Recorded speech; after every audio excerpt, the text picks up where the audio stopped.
Hello everybody, Jim Wades here. Today we're going to talk a little bit about the Electro Bug.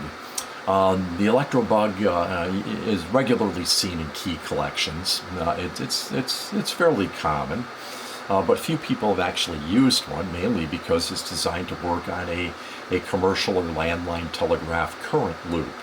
It's not really a radio device. So I have the opportunity here. I have a small telegraph arrangement here for a current loop, so I thought I would demonstrate it. Generally speaking, the Electro Bug functions as any other bug. You make dashes here manually, dots are made automatically here with the pendulum, and it's a pretty straightforward device. The main difference is that you have an electromagnet that pulls against the weights, and it essentially allows the key to make a limitless supply of dits. So it kind of reintroduces an energy into the vibrating pendulum, and so for example I can send dits pretty much forever.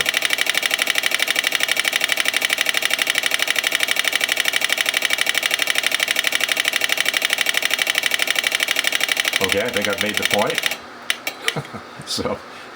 So I made the point. Now the funny thing is in American Morse Code, the greatest number of dits that you need is 6, for the numeral 6. You generally don't need 20-30 dits in a row, so one might argue that it's a solution looking for a problem. But it does make for nice even dits, but it doesn't offer any real advantage over, say, a traditional, vibroplex key of some kind. It's interesting. This is the electromagnet, okay, and it's pulling against these weights here. This is a rheostat and a circuit closer. So right now it's in the circuit closed position. There's current flowing in the loop. That's the default arrangement for landline telegraphy in North America. When no communications is being handled, the loop is closed and current is always flowing.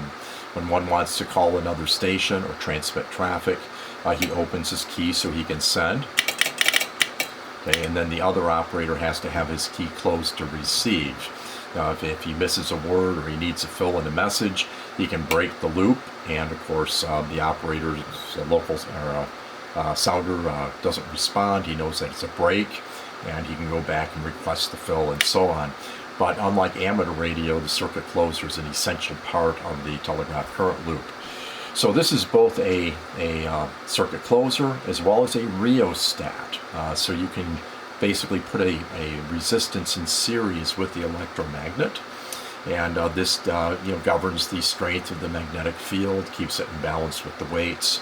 And the reason you need the rheostat is that currents in a telegraph loop can vary.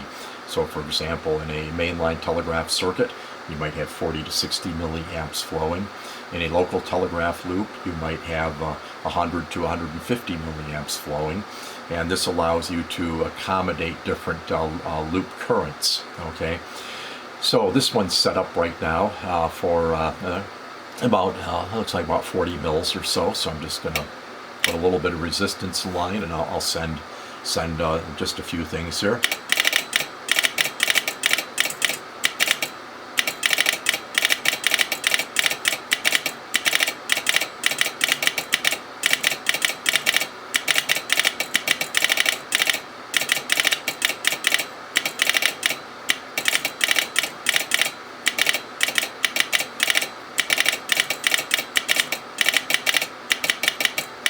I made a little error there in the beginning, but I basically sent the quick brown fox jumps over the lazy dog's back in American Morse Code.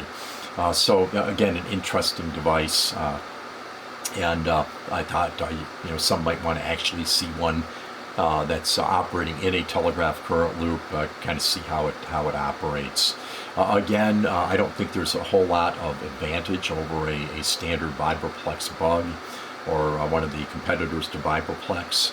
But it's an interesting device, it's unique, and so with that I'll say 73 and 73 to all, and I hope you enjoyed this brief video.